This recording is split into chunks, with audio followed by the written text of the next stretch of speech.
One of the things that's really hard to grasp, and for as long as I've been involved with this, is the enormity of some of these projects.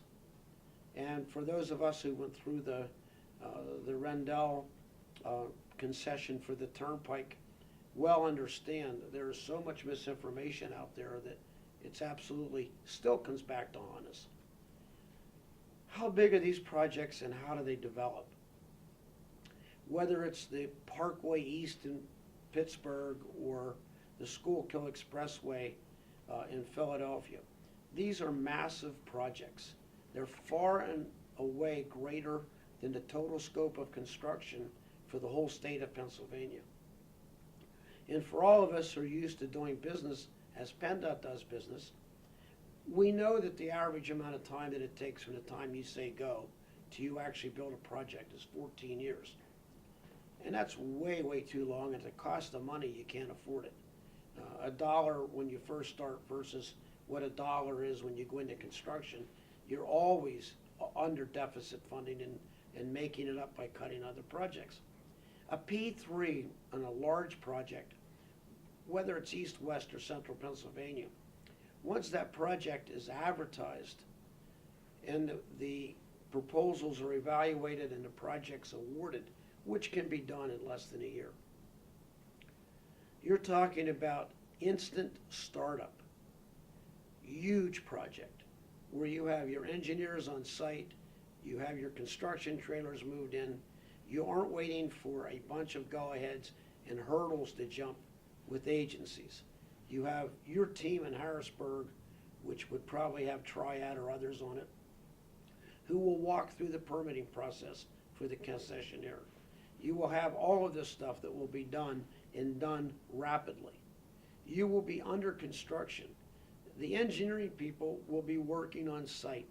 They'll be working 7 days, 24 hours a day in teams. The projects will be broken up into sections. The number of people in Pennsylvania that currently work these projects and the number of people that we have that can design them, we have a lot of really good people that don't have work, who have laid off all kind of people. They're going to be calling them back, and they're going to be working them like rented mules.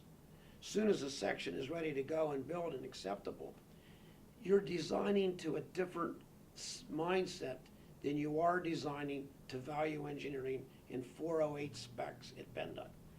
If the concession is a 75-year concession, no person is going to build a structure or a road that's not going to last 75 years. You aren't going to do it twice. So you're designing to a much higher level of competency than ever, and you're building to a much higher spec. So immediately upon that design, the contractor who's part of that team will move in and start. On I-95, you'll see nighttime construction as the upper deck is built. Traffic won't be stopped. You will see this happening all the time, continuous work, and for the length of that project. A project of that size is minimally $20 billion. $20 billion will put so many people to work, buy so many materials, and at the same time improve the community. That it's really hard to grasp, but that's what's going to happen. It's going to happen east, west, and in central Pennsylvania. And there's no doubt in my mind it'll happen rapidly, because the people that are really driving the bus on this, they've done it everywhere else. So what will hold us up? Getting up to speed at PennDOT, and I think that will happen rapidly. We have a very good management team there now. And the whole process of advertising in the Pennsylvania Bulletin. We will see some unique projects happen in Pennsylvania, projects that none of us are even thinking about. So I'm just pleased to play a small role in it. Just one small role of a tool that can be a major, major driver of projects in Pennsylvania for transportation.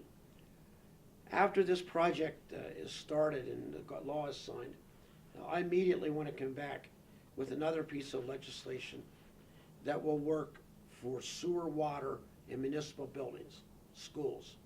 There's no reason that we can't use this tool as it is used all over the world to build local infrastructure. And I think that as a competitive to the source to the bond market, it becomes another wonderful tool.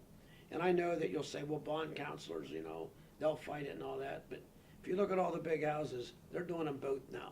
So I think they all understand what's coming and they're geared for it.